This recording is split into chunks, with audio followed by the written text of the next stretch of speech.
Estamos acá en el estadio Toyota. Estamos reunidos con el técnico Anthony Pulis, técnico de Saint Louis FC, que actualmente va de líder en la conferencia Este. Anthony, thanks for joining us today. Really appreciate it. Tell us a little bit about yourself. Well, obviously I'm English, so was born and brought up on the south coast of England in a place called Bournemouth. Played football as a kid, as going back as young as I can remember, and it was always my dream to be a professional player. Thankfully realised that dream and was fortunate enough to play professionally for 14 years. Played for a number of teams in England, and then I moved over to the United States in 2012 when I signed for Orlando City, who were then in the USL, and then transitioned into the position of a coach. While I was at Orlando, I was coaching in the academy whilst I was still playing, and then when I finished playing at the end of the 2014 season, I joined the coaching staff full time, and then coached Orlando City B, which was the USL team back then. Coached them for 2 years, and then that team kind of ceased to exist for a season. They decided they wanted to give it a break for a year, so to speak, and obviously then I needed to try and figure out what I was going to do, and this opportunity came up to join St. Louis FC as head coach, and fortunate enough to have been offered the position and jumped at it, and it's been a really enjoyable time so far. So when you were a player, you played in a couple of teams where your father was the coach. Mm-hmm. How was that? Tough. Yeah, it was an interesting dynamic. I think at the time, Stoke was the main one where I was with him for probably 3 years, and I think the first couple of months were tough when you're walking into a locker room and you know everybody's looking at you as the coach's son, and how are you going to earn the respect. But I think over time I did that, and I made some fantastic friends there with players and people around the club that I'm still very close to now, and it was a difficult dynamic, because I think you can't win, because I think if you're playing well and you're in the team, then people say, well, he's only in the team because he's coach's son. But if you're not in the team, or you're not maybe doing particularly well, it's, well, again, he's only here because he's the coach's son. What's he doing here if he's not going to play and he's not going to be in the team? So it certainly made me a tougher character, and it taught me a lot. But I wouldn't have changed it, because ultimately Dad's been a very successful coach. I was able to learn from him. But obviously moving on from that was probably the right thing for me to do for my career. But yeah, everything in life happens for a reason. I try and learn from the positive and negative experiences throughout life, and that was one of those for sure. When did you start thinking about coaching, and how was that transition? Again, from a young age, I think being around my dad when I was growing up as a kid in high school, I can remember spending school holidays with my dad and going in to watch his teams train, and sometimes he'd let me join in, and I'd be in the car with him while he's going to scout opponents, and he's on the phone to agents and upper management. So I've always been immersed in the game. I've been very fortunate to have been around it at a high level. So I knew that I wanted to be a pro player, and then to go into the coaching side of it once I finished playing. But I think seriously, probably my early to mid 20s was when I would start making notes and writing down sessions that coaches and managers had put on, and started to kind of build a library and things that I liked, things that maybe I disliked, so that when I get the opportunity to coach or manage, I've kind of got a blueprint of ideas to work from. So when the opportunity to come to St. Louis came about, what did you like about the team and about the management of the team? Yeah, well, I really like the environment. I like the setup.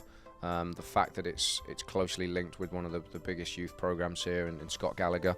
Again, facilities, everything's here under one roof, so to speak. So I like that, the support with the St. Louligans and with the crowds that we were attracting. And then obviously with Jim Kavanagh, Tom Strunk, Patrick Barry and Jeremy Allenbar, I had really positive meetings with them and liked what I heard. Felt like it was a good project, that there was a lot of potential here. And I've been really pleased with how it's gone so far. Tell us a little bit about the construction of this St. Louis FC for 2019. Are you part of it? Like, do you recommend players, or do you tell the team like what positions you need? Tell us a little bit about that. Very much so, yeah. Very very hands-on with Jeremy. I think obviously coming into this season when we decided to bring 11 players back, obviously then we identify areas on the field that we want to strengthen, and being around the league for a number of years now, we've kind of got an ongoing database of players that we like from other teams, that if they come available, maybe they would be somebody that that we would look to try and bring in. But there's a lot of elements that go into it, and a huge part of that is the character and the personality of the player, because I think we place a huge emphasis on having good people here that fit the culture and have got the right mentality. So we identify players that we think can strengthen us on the field. We delve deeper into their character and what they're like as people. And ultimately, if everything works, and then from a financial side of it with Jeremy and with the budget, then obviously we look to try and put together the strongest squad we can, and we're pleased with what we've got so far. So in this league that has a lot of short-term contracts, how challenging is it for a coach to put a good team together and to keep consistency year to year? Well, it is a challenge, but I think you have to almost have an eye on the long term as well as the short term. Ultimately, we have to take care of the short term, because if we don't take care of the short term, there won't be a long term for us. But I think to have people here that we feel like have a future, and that can maybe be with us for 2, 3, 4 years, I think is really important. I think if you look at the example of Louisville City, who have won back-to-back USL championships now, they've got a core group of players, probably 14 or 15, that have been there now for 4 or 5 years. So I think that's an example for us to look at. I think again, the nature of this league is there will be turnover and there will be ins and outs, but I think what we want to try and do is build something here that's sustainable for the future, because I think we've got 11 players back, and in my opinion it would be something that we would try and be consistent with, and hopefully in the next few years it might be 13, 14, 15 returners, and we're only maybe having to add 2 or 3 or 4 new players rather than being so much turnover year to year, because it's very difficult as a coach to manage that amount of turnover and kind of teaching a style of play and an identity with so many new players every year. It becomes tough. What's your philosophy for playing, your style of play? Tell us a little bit about that. Yeah, I think first and foremost we want a hard-working group of players that are organised, that are disciplined, that are on the same page. I think we want to have a foundation where we're difficult to play against from a defensive side of things. We want to make sure that we press well, that we press together, and that we're really compact and we deny space for the opposition. And then from an attacking standpoint, we want to obviously try and play good football, but we want it to be purposeful, progressive possession, where there's an emphasis on going forward and trying to create overloads in certain areas of the field, where ultimately we can go and create opportunities where we can score. And then in transition moments, we want to be really quick and really organised and try and win the ball back as quickly as we can. And then on the flip side of that transition, when we win it, can we connect passes? Can we try and be progressive and cause the opposition problems when they're maybe a little bit disorganised? The team has been really good transitioning from defense to attack, like quickly, and also pressing the opponents when they are trying to make plays. Tell us a little bit about that. Yeah, as I said, I mean that's an emphasis of what we're about. We want to try and be organised defensively and be really rigid and have a real good structure about us, but know that when we can win the ball in certain areas, that we've got players that have got attributes where they can go forward quickly and turn defence into attack, obviously at a good pace, and we've got that with Cicerone, with Rivas, with Dikwa, with Kyle Gregg, Audie Jepson. We've got personnel that suits, and I think we've done a good job of that so far. So speaking of personnel, the team has great depth. For a coach, how do you keep everybody motivated, knowing that not everybody can play? Yeah, it's not easy. I mean, obviously, you can only pick 11 every week. I don't think we've got a big squad. I think numbers-wise, we've probably got one of the smaller squads in the USL, but what we have got is a lot of quality and a lot of competition, and we've got players that are versatile and that can play in 2 or 3 different positions. So I think managing the individuals is something I take great pride in, and making sure that there's constant direct lines of communication with them. Honesty is really important to explain to the players that are not in the team why they're not in the team, what they've got to do to get into the team. But ultimately, this is a long 10, hopefully 11-month season where we're going to play 34 regular season games, hopefully have a little run in the Open Cup. So there's going to be opportunities for everybody to play. The players understand that, and they know that it's impossible for any individual to play every single minute of every game. And the part of our culture is having a we not me mentality and a team first mentality, where the guys that are not in the team, they support their teammates, and they know that when they're called upon, that they've got a job to do to help the group out. So due to the injury to Bradley, Sean Reynolds is now playing left back. Obviously in defense, he's great. The first couple of games, he didn't seem comfortable attacking, but this last game he did. So tell us a little bit about that transition. Is that something you guys practice? He has gotten a lot better with supporting the attack. Yeah, no, I think Sean's a versatile player. He's got really good attributes that he can play anywhere really along the back four. Obviously, we all know that his best position is as a centre back, but I think he's tactically very astute. He's a student of the game. He understands the game well. And once he got 2, 3, 4 games under his belt in that position, that he would become more comfortable.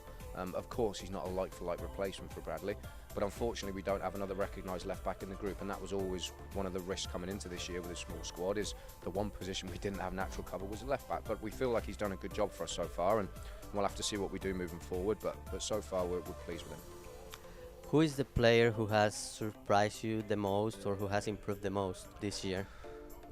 It's a difficult one to say who surprised me, because I think we do enough research and we do enough background on the players to know what they're capable of. I think probably the one that's had a real big impact has probably been Russell Cicerone. I think he's been really dangerous. He's obviously excellent in 1v1 situations when we get him isolated with fullbacks. He's got the ability to come inside, to go outside. He can use both feet, and he's got that change of direction, that change of pace, which is difficult to defend against. And he's obviously produced some really good goals for us. He's created opportunities for us. So he would be one that we probably would say for that. So we're now through a quarter of the season. Obviously, the team is in first place. Give us your assessment of St. Louis FC so far. We're obviously pleased. I mean, look, we're sitting in a good position. The performances have been good in some games, not so good in some other games. So we're still looking at areas that we can improve and make sure that our performance levels keep progressively getting better as the games go on. But obviously, I'm not going to grumble, sit here with being top of the table after 8 games. But it's still very early days, and we know we've got an awful lot of work to do. What teams in the conference have impressed you the most so far? A number of teams. I think Tampa Bay Rowdies have been impressive. They've obviously had a lot of turnover in personnel this off-season, but they look like they've found a system that suits them, and they look very hard-working, very organised, very difficult to play against. I think Indy 11 and Nashville are going to be up there at the end of the season with the roster and the players that they've signed, the quality they've got on an individual level, that they're going to win more games than they lose. And then I think New York Red Bulls too have started off well. Every year they seem to put together young, talented teams that are very dangerous, that have got a lot of pace, that press really aggressively and are difficult to play against. What's your routine during the week to prepare for a game? Yeah, I mean, generally we'll review the previous game with the players on the first day back in after training. We'll go through film and kind of analyse defensively, offensively, what we did well, what we need to improve on. We'll do that as a group, and then we'll bring the players in that have started the game or maybe have come on and played significant minutes into the office, so we can analyse some individual clips. Again, some good, some not so good, areas that we think we can improve on, give them a little bit of feedback. The first session of the week is generally working on areas of our own game that we feel like we can improve on, and then we start looking towards the next game really early. The staff and I will start analysing the opposition, breaking them down. What system are they going to play? What are their strengths? What are their weaknesses? What are the opportunities? What are the threats? And then we'll start drip feeding pieces of information into training so that the players are aware of what they're going to be coming up against at the weekend. How can we set ourselves up to give us the best opportunity of winning? So it looks like your approach is like one game at a time, but do you also keep track of what's going on in the league and what's going on with other teams? Yeah, I think we're always keeping an eye on the other teams and seeing how the results are going, what the lineups are looking like. But ultimately, it's a cliche, obviously, we're one game at a time. I don't think in this position you can look too far ahead and start planning what we're going to do in 2, 3, 4 games time, because again, we have to focus on the short term to hopefully take care of the long term. How difficult is to prepare when you have to play against an MLS2 team? Very difficult. I've been on the other side of that, obviously being with Orlando City B for 2 years, where again sometimes we wouldn't get the guys from the MLS group until maybe a day or two before, so we wouldn't know. But it becomes difficult for us when we're analysing an opponent such as Atlanta 2 a couple of weeks back, where we really have no idea what their lineup's going to look like, which players are they going to drop down from the MLS group. What system are they going to play? Are they going to play back 3? Are they going to play back 4? So again, we try and analyse them as best we can and watch all their previous games and make the players aware of every possible scenario. But ultimately, when those games come around, we try and maybe put an extra focus on us and making sure that our performance levels are good and what can we do to hurt them. What are your thoughts about St. Louis getting an MLS team? Look, I mean, there's obviously a lot of buzz around the city at the moment. There's been a lot of talk about it. I think it would be fantastic for the city. We've obviously got two major franchises in the Blues and the Cardinals, and obviously we feel like we've got a really good franchise here in the USL. We've been getting good crowds. Hopefully we can continue to grow the fan base. But I think it would obviously be fantastic, and to have a Major League Soccer team here in St. Louis, I'm sure would be really well supported and would be a fantastic addition to Major League Soccer. Do you see yourself maybe being part of that project? Who knows? I mean, look, I'm an ambitious young coach. I mean, I'm driven and determined to be the best I can be, and if that's here in the future years with St. Louis, fantastic. If it's not, then I'll keep working to get better and to improve, and ultimately, like I said, try and be the best coach I can be. Yeah, but ultimately you would like to make it to the MLS or to first division in another country, right? Yeah, of course. Again, I'm a young coach. I'm 34 years old, and I'm very blessed and very fortunate to have. This is my 4th year now as a head coach. So I understand I'm in a really good position. Really enjoy it here, and look, at the moment in the United States of America, the Major League Soccer is the highest level of soccer. So I'm not going to sit here and say I don't want to coach at that level, because obviously that would be an ambition of mine. What mentors have you had in your career? Obviously, my dad. I mean, my dad's been a successful coach at the highest level in England for a number of years. So I think I'm very lucky that I've got my dad, where I can ring or shoot a text for any bit of advice or to bounce some ideas off, and seeing kind of his progression as a coach. He started in the lower leagues in England and has gone on to coach now over 1,000 games in English League football, and obviously been in the Premier League for a number of years. So it would obviously have to be my dad. Any other coaches you admire here in the US or around the world? Yeah, I think specifically here in the US, I've got a lot of admiration for Peter Vermees and Greg Berhalter. I think when you look at Peter Vermees and what he's built at Sporting Kansas City, from where it was when he took over, he's really kind of imprinted a philosophy and an identity and a way of playing, and the facilities and the infrastructure within the club have grown endlessly since his time there, and they've obviously gone on and won a number of championships.